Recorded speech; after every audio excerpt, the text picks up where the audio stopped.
E o Senado confirmou na noite dessa quarta-feira a prisão do parlamentar petista Delcídio Amaral. Quem é que não acompanhou pela televisão cada voto, cada discussão, cada choradeira? A detenção do senador foi determinada pelo STF a pedido do Procurador-Geral da República. Foi a primeira vez na história do Brasil que um parlamentar foi preso durante o exercício do mandato. Foi uma semana conturbada, também com a prisão de um amigo íntimo de Lula, o pecuarista José Carlos Bunlai. Sobre esse momento de descrédito, de falta de referência, de instabilidade política, com Brasília pegando fogo, vamos conversar com uma das principais lideranças do país, a ex-senadora e ex-ministra Marina Silva, fundadora da Rede Sustentabilidade. Marina, bom dia. Bom dia, Silvia. Como é que a senhora se posiciona neste momento? Como ex-parlamentar, ex-filiada do Partido dos Trabalhadores, você concorda com a prisão do senador Delcídio Amaral, da maneira como aconteceu? 7h42. Repita, 7h42. Estamos de volta, então, com a conexão com a senadora Marina Silva.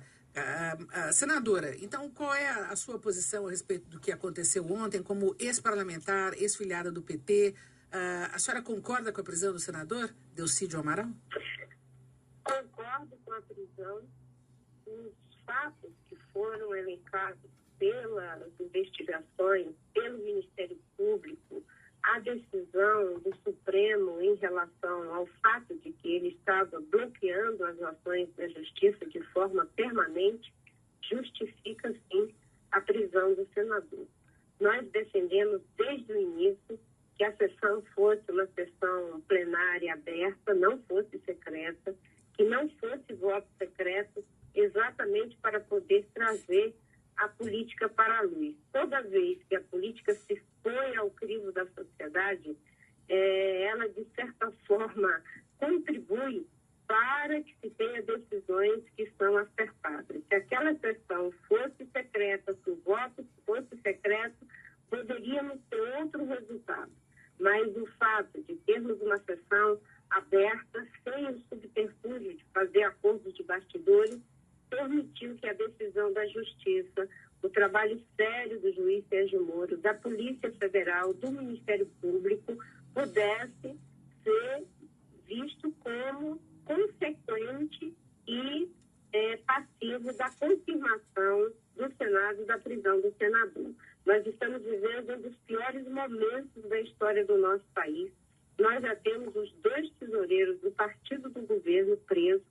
Agora o líder do governo está preso com provas fartíssimas de que estava não apenas bloqueando a ação da Justiça, mas com um plano para dar fuga a criminosos que saquearam o patrimônio público, no caso, a Petrobras. Então, é um momento dramático da história política do Brasil, como jamais se imaginou. Quando a gente pensava que estava já no fundo do poço, a gente descobre a cada dia que está num poço sem fim. Sim, deixa eu perguntar para a senhora, bom dia, Marco Antônio Villa, perguntar à senhora o seguinte, justamente sobre isso. O Petrolão faz parte do que o ministro Celso de Mello, no mensalão, num dos votos da ação penal 470, naquele momento, a gente achava que era o maior escândalo de corrupção da história do Brasil. Chamou de projeto criminoso de poder. Hoje sabemos que o mensalão foi meramente, como diz um outro ministro da Suprema Corte, caso de juizado de pequenas causas feito ao Petrolão. E o Petrolão irrigou as campanhas presidenciais, e já está aprovado, em 2006, 2010 e 2014. Nas 2 últimas, a senhora foi candidata a presidente. Portanto, não é uma ação isolada de um grupo de pessoas, né? É uma ação de um partido que age de forma criminosa, que interfere diretamente na eleição. A senhora sofreu isso especialmente em 2014, quando em certo momento da campanha, no primeiro turno, a senhora estava em primeiro. Então, a questão que eu coloco para a senhora é a seguinte: tudo isso não pode ter ocorrido sem anuência ou sem a complacência ou a participação direta ou indireta através de assessores da presidência da República. A pergunta que eu falo para a senhora é o seguinte: e o impeachment? A senhora teve 22 milhões de votos, isso era uma referência política brasileira. Por que a senhora se coloca contra o impeachment quando nós temos um governo criminoso? Em primeiro lugar, impeachment não se fabrica, ele se explicita nas investigações. O que aconteceu em relação ao Delcídio foi uma explicitação de uma investigação feita pela Justiça que leva necessariamente a uma ação peremptória da sua prisão e, consequentemente, da punição pelos crimes que praticou.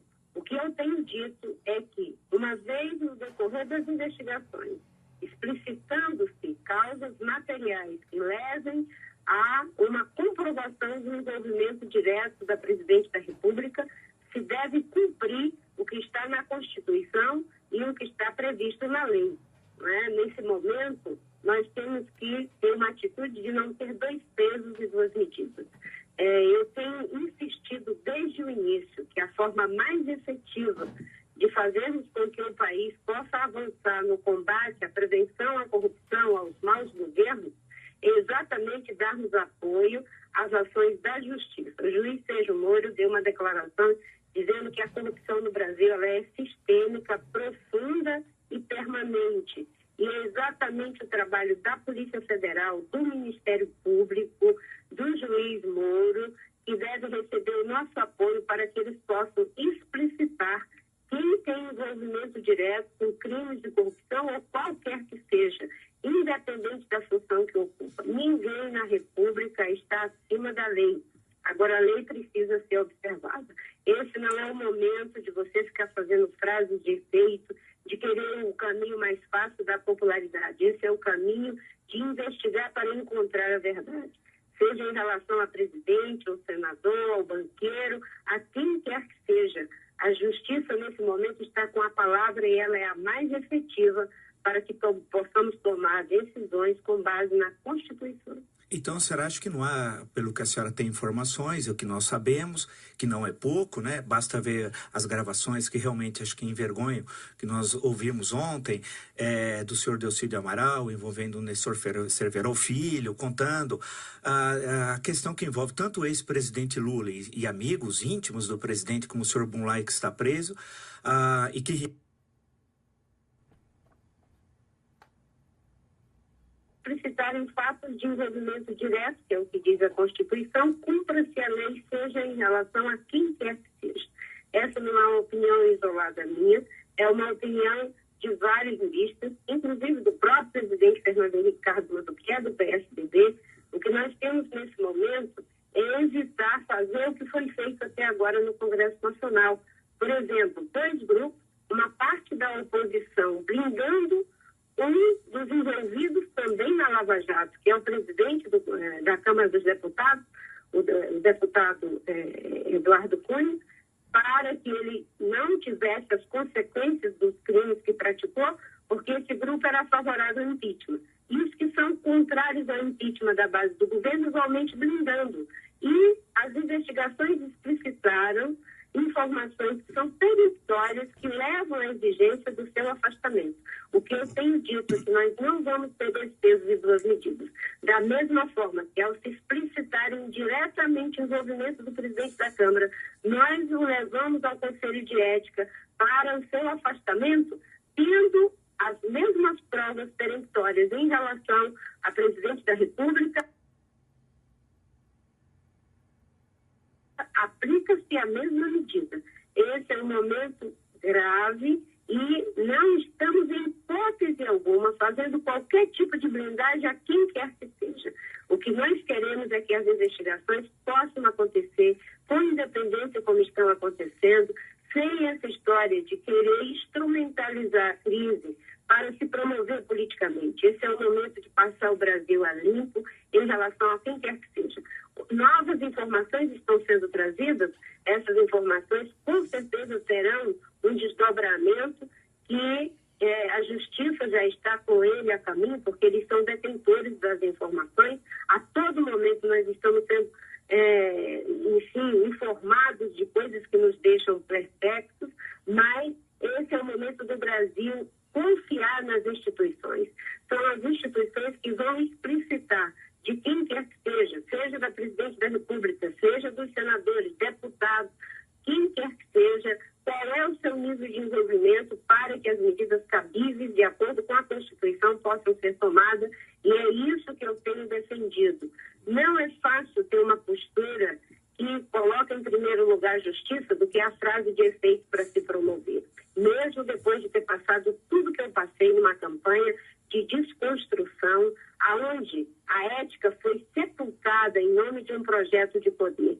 Não é? Eu não tenho uma posição em relação a tudo isso que foi feito comigo, uma posição de vingança. Eu tenho uma posição de defender aquilo que é o correto do ponto de vista institucional, do ponto de vista da Constituição.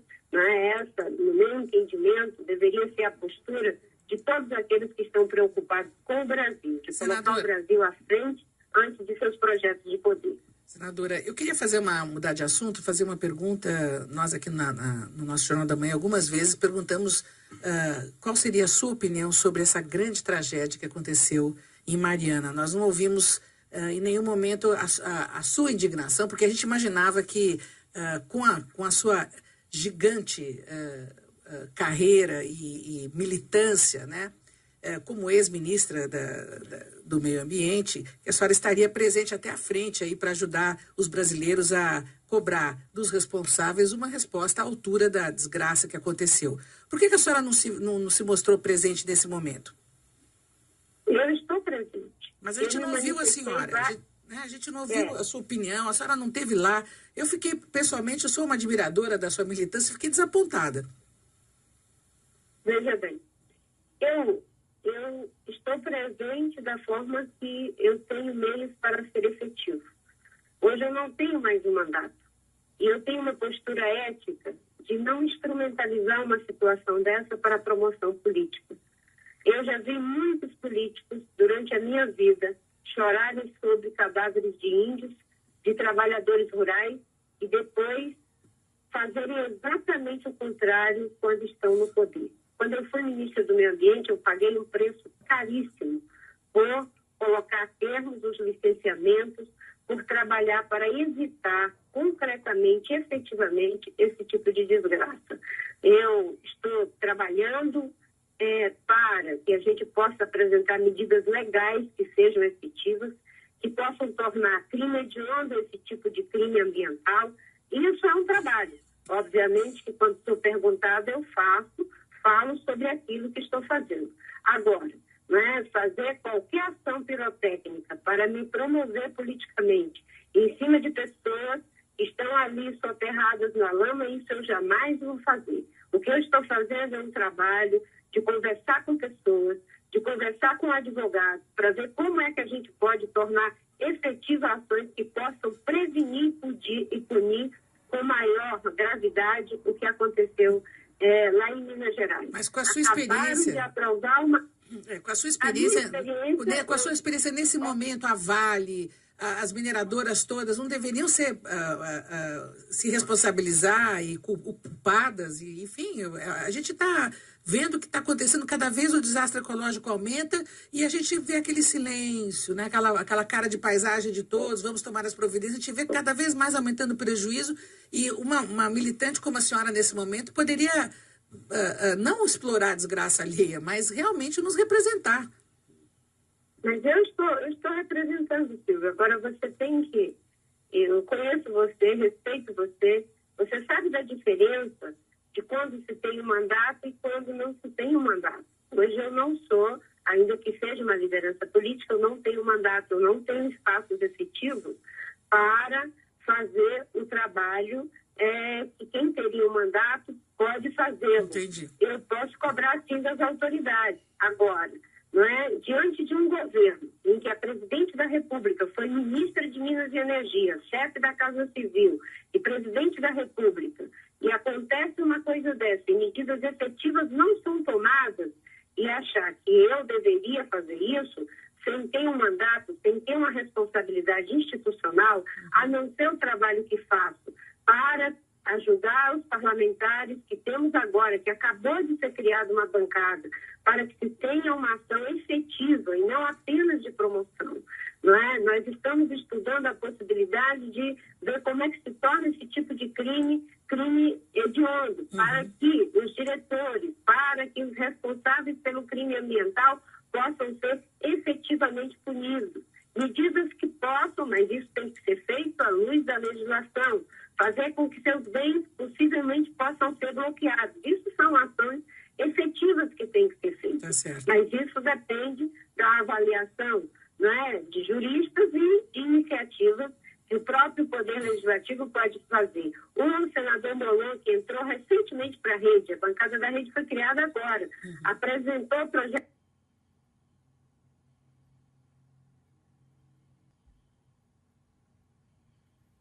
Eu falava que a gente tem que ter como base o princípio da precaução, de que não se pode ter uma atitude liberal diante de coisas que podem levar a prejuízos de perdas de vida, econômico, material e ambiental, como aconteceu em Mariana. Eu estou fazendo a minha parte com os meios efetivos de que disponho, mandando, digamos assim, dando a minha contribuição naquilo que é efetivamente possível.